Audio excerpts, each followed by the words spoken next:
eu estou em constante estágio de transformação, de aprendizado, mas também de emoção.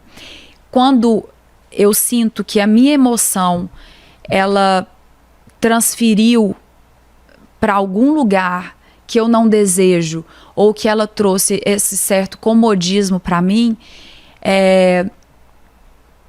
eu saio fora daquilo.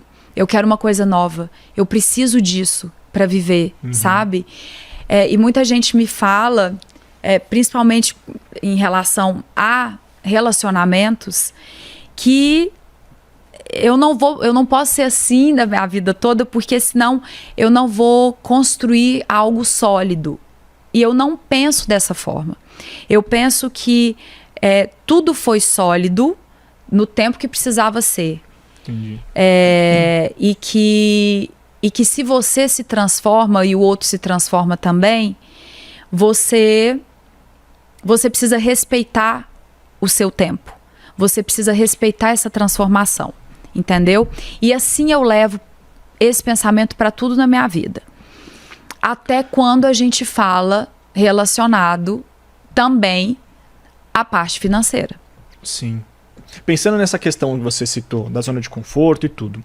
Você recentemente, vamos dizer, você tinha um contrato com a Globo e você saiu de uma emissora. Então Sim. você sai de uma emissora onde, vamos dizer, muito desejado por muita gente para poder estar nessa emissora. Para poder esse trabalho dos sonhos, né, de atuar lá dentro. Como que você traz essa parte, essa questão sua? Pois é, por isso que eu te falei que também estava relacionada à questão financeira. Porque eu estava numa zona de conforto. Você concorda comigo? Chegou num ponto eu estava que estava mais fazendo tranquilo. uma novela atrás da outra. Era uma novela por ano. Um monte de trabalho. A minha vida era aquilo ali. Não era uma vida boa pra você? Não, tava ótimo. Tava uma vida ótima. Eu estava ganhando rios de dinheiro. Eu estava... Rios ao sobrenome. Mariana Rios de dinheiro. Eu estava ganhando meu dinheiro assim como eu nem esperava, né? Porque as coisas foram acontecendo, graças a Deus.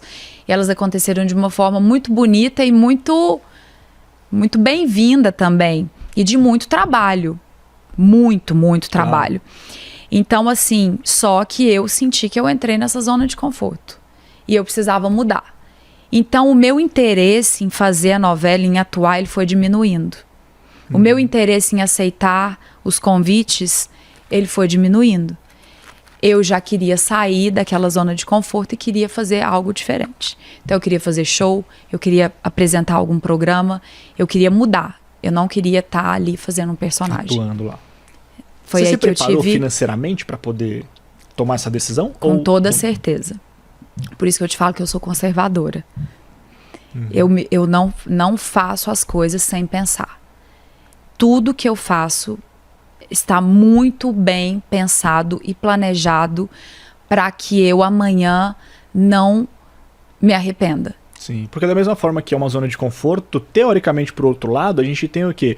Uma carreira muito estável, né? Você tem um faturamento mensal, um salário fixo. Não sei como é que é a questão de contação fixo. Era um salário variável. fixo. É um salário fixo. É que você assina um contrato e aí você ganha aquele salário, só que a gente tem muito trabalho em volta daquilo, né? Sim. Trabalho fora Fora gravação. Fora gravação, assim. você faz campanha, você faz 500 mil outras coisas. Sim, mas aí é um plus, e né? que te permitem ter esse plus. Sim. Mas fora isso, você tem o seu salário. Você tem aquilo ali fixo. Você pode todo contar mês. Com aquilo todo mês. Todo mês. Que já dá uma trabalhando por fora ou não. Sabe que aquilo vai pingar na conta. Então, quando eu decidi sair de lá, e eu deixei muito claro, porque eu sempre tive um relacionamento muito bom. Acho que em todos os meus trabalhos, assim, eu tive essa sorte. Eu trabalhei com pessoas que me ensinaram muito, que são meus amigos e que eu vou levar essa amizade pro resto da minha vida. Eu tenho bons amigos ali. E foi uma coisa muito conversada, sabe? E ficou muito claro. Falei, nesse momento eu não quero ir para outra emissora, eu só desejo estar mais livre para fazer outros projetos. Porque de Te liberar repente. um pouco ali, né? Porque se eu tenho um contrato aqui e acabo não aceitando os convites que me fazem, fica muito chato. Porque, poxa, você tem um contrato com a emissora, você tá lá no seu contrato, a atriz. Oi, eu não tenho contrato, mas eu não tô afim de atuar. Como assim? Você tem que atuar. É o seu contrato, você tá aqui para isso. E eu tenho essa consciência e eu respeito muitas pessoas que trabalham comigo e que eu trabalho, sabe? Então, eu tenho essa noção. E ali eu cheguei à conclusão de que eu precisava, naquele momento, me sentir mais livre para fazer as minhas outras vontades. Sim. Você já chegou a aceitar algum trabalho, algum cachê de um papel, seja ele qual for, que financeiramente ele era um valor muito aquém, vamos dizer, do mercado, ou do que você esperava, focando ter uma visibilidade para você poder ganhar outra forma de rentabilizar seu trabalho, ou nunca aconteceu isso? Muito. Claro. Já fiz coisa que eu queria fazer e que eu queria muito fazer e que o contratante falou: Mariana, eu cheguei e falei, o meu valor é esse, né? Não eu, o escritório. Sim. O valor X. é esse. Mas a Mariana quer muito fazer. Nós não temos esse valor. A gente tem, sei lá, 1/3 desse valor. Eu falei, então não precisa pagar nada. Eu faço. Porque eu quero fazer. Eu prefiro fazer porque eu quero fazer do que ganhar algo que não está dentro do que eu peço. Entendeu? Do meu valor. Então, assim, por quê? Porque hoje, principalmente hoje, e sempre foi assim, e eu sempre tive essa consciência. Eu trabalho com várias empresas. Eu não acho justo a sua empresa pagar o valor que eu peço e eu fazer quase que o mesmo trabalho para uma outra empresa se eu não tenho um contrato de exclusividade com você. Eu vou lá e faço o mesmo trabalho por 1/3 do valor que você me pagou. Ou eu faço de graça, porque eu quero muito, porque aquilo vai ser importante para mim, porque ser vista ao lado dessa empresa vai ser muito importante para mim. Ou não precisa me pagar 1/3. Ou eu vou fazer porque aquele é o meu valor e a sua empresa, eu desejo que pague esse valor, porque senão eu não faço. Entendeu? Isso que a gente tá falando, lado mais atrelado à publicidade. Sim, a publicidade. Entendi. Não, e também É engraçado ver, porque assim, a gente bateu um papo com algumas pessoas aqui, influenciadores digitais, né, como profissão principal, e algumas questões têm uma diferença nesse ponto. Qual? Porque algumas pessoas já citaram pra gente aqui que, olha, se for uma empresa de pequeno ou médio porte, meu valor é 10 mil, por exemplo, tá? Chutar um valor aqui, o pessoal tem uma noção aí que tá acompanhando a gente. Se for para uma empresa multinacional, né, meu valor ele se torna 50 mil. Então ele cobra mais caro por ser uma empresa maior, entendeu? Dependendo do segmento, seja ele qual for. Nunca fiz isso. Não é assim que eu trabalho. O valor é o valor. Entendi. Não, joia. Não, diferente, legal. E isso. eu tenho amigas que empreendedoras e que começaram suas marcas querendo muito que eu fosse a garota propaganda, a cara da marca. E aí? Ficou na amizade? Vamos acertar o valor aí da amiga ou não? E aí, qual foi isso aconteceu, a primeira vez que isso aconteceu foi com a Jaque, minha amiga.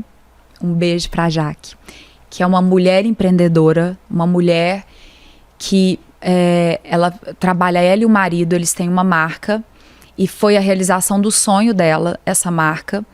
E a gente já morou juntas, a gente teve uma república juntas em Uberaba quando a gente tinha 17 anos. E hoje ela tem uma marca muito grande de biquíni, de saída de praia.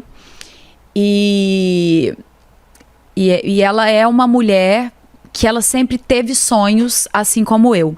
Então, quando a gente morava juntas aos 17 anos, a gente conversava muito sobre esses sonhos. E a gente tinha muito essa troca. Então, ela falava, Mariana, quando eu tiver a minha marca de biquíni, você vai ser a minha garota propaganda, porque você vai ser famosa. E isso a gente não tinha R$1. E eu, sim, já que eu vou ser a sua garota propaganda. Então a gente idealizava isso, a gente sonhava. E aí as coisas aconteceram na minha vida. Eu tava fazendo Salve Jorge na época, que foi uma novela de grande sucesso. E ela chegou pra mim e falou assim, vou começar a minha marca. Desenhei umas peças e vou começar. Só que isso eu já fazia campanha para as maiores marcas do Brasil. Já era minha terceira novela. Então eu fazia grandes marcas. Era a época que o meu cachê era muito alto, o meu cachê nessa época. Um spoiler pra gente? Podcast de finanças, Mari. Nossa, mas será? Eu nunca falo sobre os meus valores, sabia? Não, fica à vontade. Mas foi uma época que eu comprei o meu primeiro apartamento com uma campanha que eu fiz. O valor de uma campanha, eu comprei o meu primeiro apartamento. O apartamento era mais de milhões? Um apartamento de 300 metros no Rio de Janeiro. 300 metros no Rio de Janeiro. Então, alguns milhões. Alguns. Tá bom. Pessoal, já deu pra ter uma noção, hein? Então, assim, com o valor de uma campanha. Então, realmente era um valor alto. Eu estava numa novela no horário nobre, um personagem que tinha relevância e tal. Assim como os outros também das outras duas novelas. Então, eu vinha nessa crescente. Essa crescente aí total de carreira. E aí, ela chegou e falou, só que eu quero te pagar. Eu falei, tá bom, já que o meu valor é tal. Aí ela fez assim, Mariana, é impossível. Então você me ajuda a achar outra pessoa e tal? Eu falei, Jaqueline, eu vou fazer sua campanha. Não existe a possibilidade de eu não fazer a sua campanha. Só que você vai gastar com a equipe que eu vou escolher. Porque nós não vamos fazer qualquer campanha.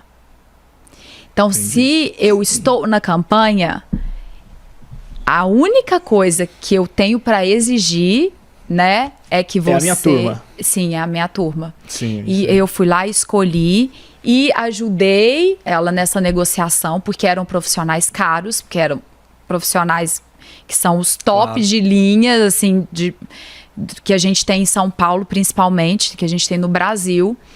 E a gente fez a campanha dela. Arrasou. E no primeiro post... E era uma fase que a rede social estava crescendo. Estava em ascensão ali. Estava em ascensão. Isso tem mais de 10 anos. Sim. Isso tem mais de 10 anos. Então você pensa, Instagram, Twitter, nessa época. Estava começando. O negócio estava começando a bombar. E aí a gente fez um post, saiu em tudo. O post virou capa de revista, que virou não sei o quê. A menina ficou louca. Ela teve que, em 2 meses, arrumar uma fábrica, porque nem a fábrica ela tinha. Ela tinha um serviço terceirizado de coisinhas. Vamos fazer tantas peças de cada, 50 Levou peças. O maior problema para a amiga, que eu digo que é aquele problema bom de resolver. Foi. Tem uma maior demanda e você precisa... E ela enlouqueceu. Mas perfeito. Então, realmente foi uma coisa, a gente fechou depois disso. Aí, depois disso, quando estourou, ela começou a pagar o meu cachê. Pagou?